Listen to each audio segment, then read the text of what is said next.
part 2. If you haven't seen part 1, it won't make any sense. Go back and watch part 1. Good morning, everyone. It's Tuesday morning, and I am up and ready to get going to go and get the bus to Billericay. I'm very excited. Slept okay. Comfy bed, gotta say, but yeah, always don't sleep too great on the first night that I'm away from home. And seeing as I'm only away from home for one night, yeah. But I am fine, I am up, I have had a coffee, and yeah, I'm literally just getting ready to leave. And I'm really excited, honestly don't know what to expect. And yeah, I just thought I'd check in with you and say that I am alive and today is the day. Obviously, I will be taking you with me. I'm hoping to film some of the journey because the bus journey is as much the bus journey, excuse my teeth, is as much of an adventure as the actual reading to me today, because, you know, it's that bus journey. I haven't done that bus journey in 25 years or something. So yeah, I shall try and vlog some of that. If the bus is busy, it'll just be views out the window. If the bus is quiet, I might chat a bit.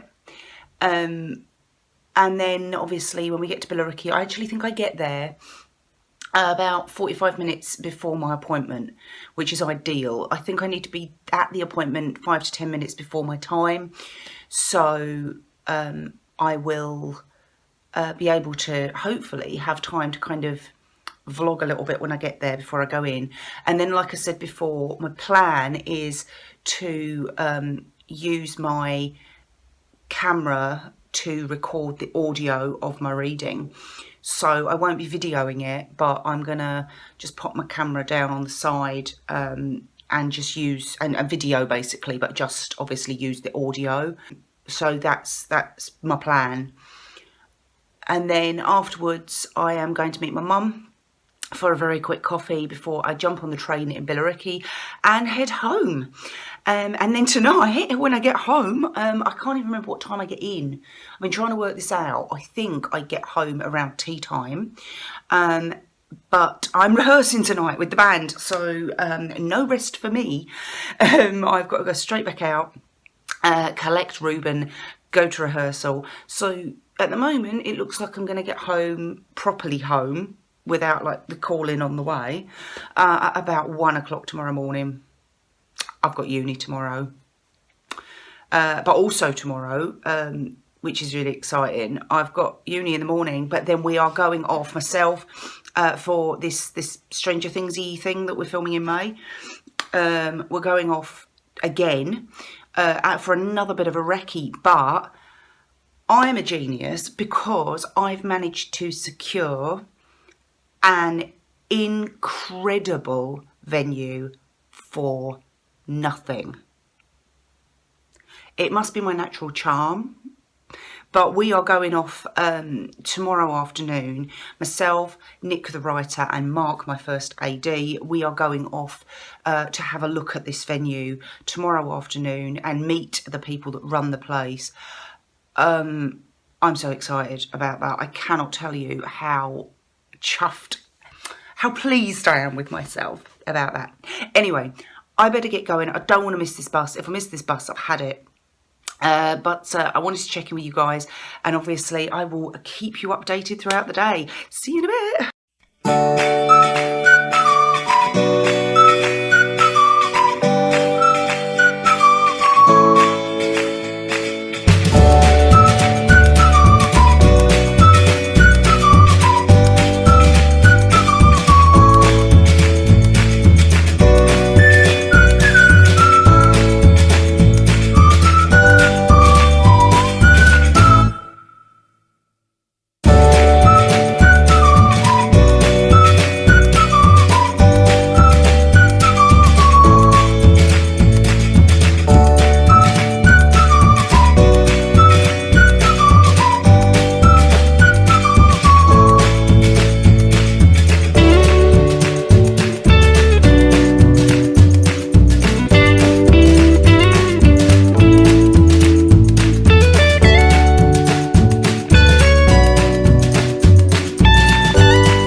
I made it to Billericay, and I've just gone for a little wander up the high street. It's a surreal experience. It's a bit like the whole Brentwood thing, but I'm kind of even more familiar with this, really. It's very much the same, but yeah. Do you know what? In a way, it's weird because I think I sort of sunlight. I think it's sort of it's almost like seeing it with new eyes, but I know what everything is, and I sort of appreciating it a lot more than I used to, and noticing things that I just would never have noticed years and years ago. Like, some of the architecture here is stunning. It's like proper Tudor stuff. Anyway, I'm going to take a wander back down the high street because the bus was late. I had a minor panic because it was really late and I thought it wasn't going to turn up. And I was like, oh my God, and I'm trying to work out train times and everything. Anyway, it arrived. Traffic was terrible. So bus was a bit late. So I'm going to take a wander back down the high street. I don't really have time to grab myself a coffee or anything, which was what I was planning to do, and just chill out a little bit and have a proper explore. But I think my reading finishes at about 11:30. So I have got a little bit of time, well, 20 minutes or so before I meet my mum. So, yeah, I'm going to take a wander back down the high street and make sure I'm not late. Stupidly early. Just had a little wander around a part of Billericay that I'd never come to before. Super peaceful and quite posh. The way it works is I say stuff completely believing I'm marvellous, and then you have to let me know whether it's right or not. To say you're super intelligent, well, you can't say no to that. But academic stuff, the need to be intelligent, need to grasp things, the need to expand your mind, expand your brain. Just as you get older, as we do, although you're young still, of course, but just as you get older, the idea of you become far more intolerant of intolerance. Mm-hmm. Just know what I know, mm-hmm. and I feel that there's a want to teach something that feels quite creative. Yes. As a feeling, yeah. Or artistic even, but yeah. creative, artistic. Mm-hmm. And I know that the written material is important in your world. Yes, yes. And to write is important. To be a writer, to write is important. Mm-hmm. To write things down. You know, I don't mean shopping lists. I don't mean notes to self. Oh, different again. There's a gentleman here that passes to the spirit world, but he's not old. Okay. When he passes, I have a man here. Some might say middle age, some might say younger than, but an adult person. Yeah. Say, yeah. That passes quick, sudden, well before his time as he goes to spirit. Does that make me sit in my 30s, 40s? I'm not really sure, but I'm young. Was he gay, this guy? I don't know. Okay. Not this important, but he presents as unmarried with no children. There's a feeling. Okay. And I wonder, I'm going to be the boyfriend. There's something like this, and that doesn't really sit with you, you think? I can't place it. At the moment. That's fine, I believe you. But I still have it. So I have this feeling, and I wonder where that might come in, and I wonder with the name Justin. Can I say, I see university? Yeah. 1. 2, I feel I live by a university, but if it's a college, you'll have to forgive my reference. Yeah. But it felt, I had one of you say, I'm the the gatekeeper's cottage, or something like that. It feels like I'm in that intelligent world. Mm-hmm. Have you ever dated a university lecturer? Yes.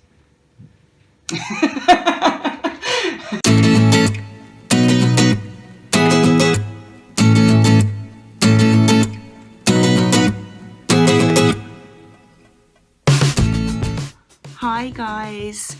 So, last time I spoke to you, I think I was just about to go in for my reading, which was really interesting. I'm gonna slot in some little snippets of it. There's some of it that was quite sort of personal, so obviously I'm not going to include that. But there were some bits that was really interesting and really on the nose. I think the most impressive part was when he got my my nan's name and my nan's birthplace, or where she was from. So that was really, really impressive. But there was quite a lot of other stuff that was pretty spot on about my life generally, things about where I live that he couldn't possibly have known, things about stuff that I do in my life, which he wouldn't know anything about, and I could absolutely relate to. He even asked me some really random questions like, did you used to date a university lecturer? And I'm like, he's not anymore, but yeah, I did. So yeah, it was really, really random, but some really interesting stuff. Although, I have to say, I am absolutely kicking myself, and I'm so cross with myself. It's an interesting thing, because you think that when someone's giving you information about people that have passed, or names specifically, you think you'll immediately know who they're talking about. And when you put on the spot like that and you're desperately trying to kind of fit it, basically he said to me that this guy had come through, and he said he was a certain age, and that he passed really suddenly, and that he was gay. Now, I really could not place who that would be. I couldn't fit it to anyone in my life. He didn't say how long ago he'd passed or anything like that. But he kept saying to me, I'm getting the name Justin, and I'm like, I literally know one person called Justin, and he's not passed over. And I could not place it. And he said, oh, well, take it anyway, because I can't stop, I can't change it. So take it might come to you later. And I'm like, I really don't think it will. And he said, oh, maybe it's a friend, when you're talking to one of your friends, they'll say, oh yeah, and it will relate to them. And it was only afterwards that I went to see my mum for a coffee, and I was telling her all about the reading, and I was telling her about this, and I said, there was this guy, and not many people came through from like the other side. It was more of a kind of a psychic reading more than a medium reading. So I didn't really have like loads of dead people there. So when I spoke to my mum about it, I explained, and I said he was this age, he's like in his 30s, 40s, and he died very suddenly, and he was gay, and he kept getting the name Justin. And my mum said, well, what about Dustin? I'm an idiot. And the last person I expected to come through was Dustin, a guy that, his name was Dustin G. He was a entertainer, a comedian, he was a impressionist, and he was on telly a lot in the 1980s with Les Dennis, and he was also a friend of my mum's. And he passed away very, very suddenly. I don't know what year it would have been. I think mid to late 80s. Oh, and it just did not occur to me.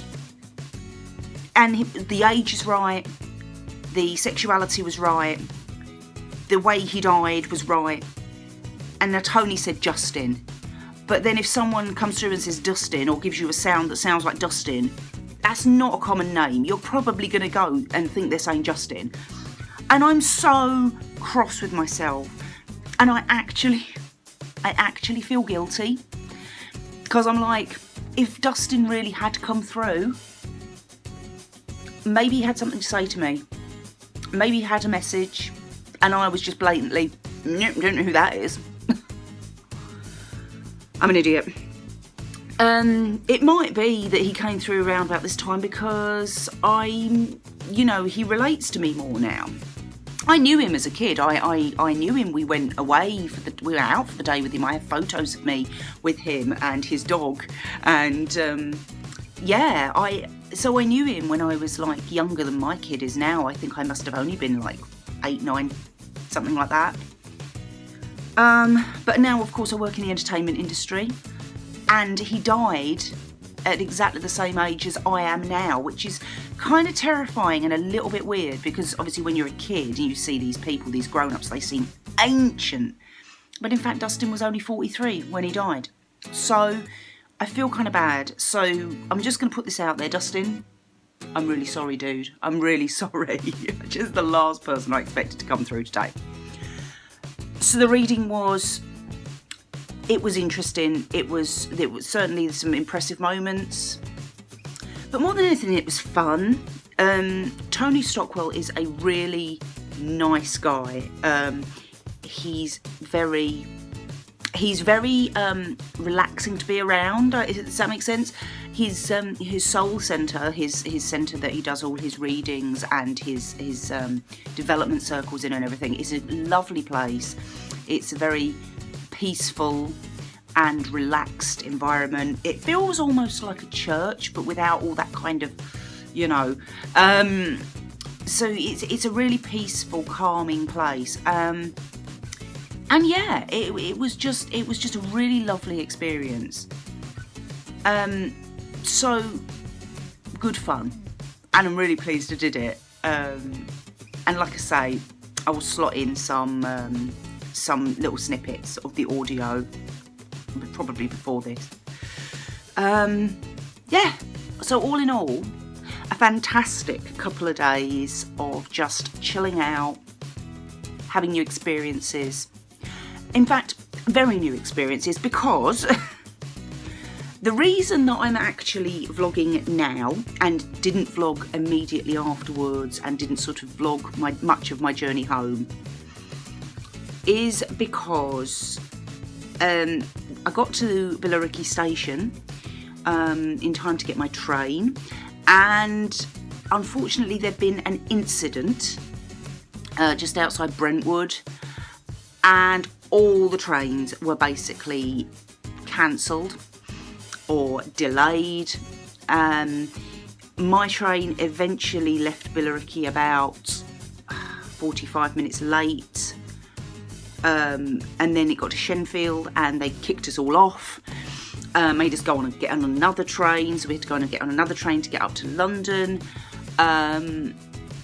You know when you've got that thing and you just think, there is literally no point in panicking about this, I'm just going to have to go with it, which I did. I eventually got to King's Cross. Obviously I'd missed my train and my reservation by ages, an hour or more, and luckily when I went to the desk and explained everything to them, they gave me a pass so I could get on the train, didn't have to pay anything extra. So it was a bit of a trial getting home, so I did actually get home over an hour later than I should have done. So it actually was a bit of a blessing that my rehearsal tonight was cancelled as well, which was another thing that happened today. But thank goodness it was cancelled, because otherwise I'd have literally been in the door, dumped my bags, back out the door. And I am so relieved, because as you can see now, I am at home, I've had some tea, I'm in my dressing gown, I don't want to leave the house again today, it's not happening.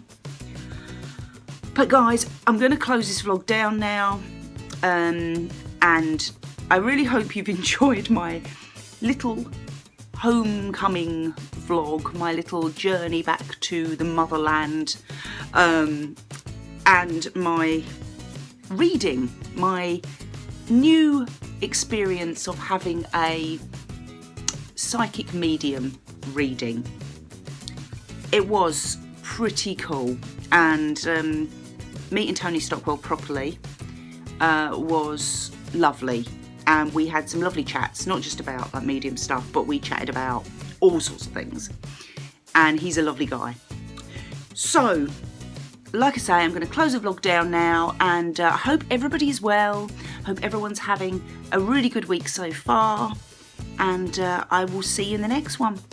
Bye.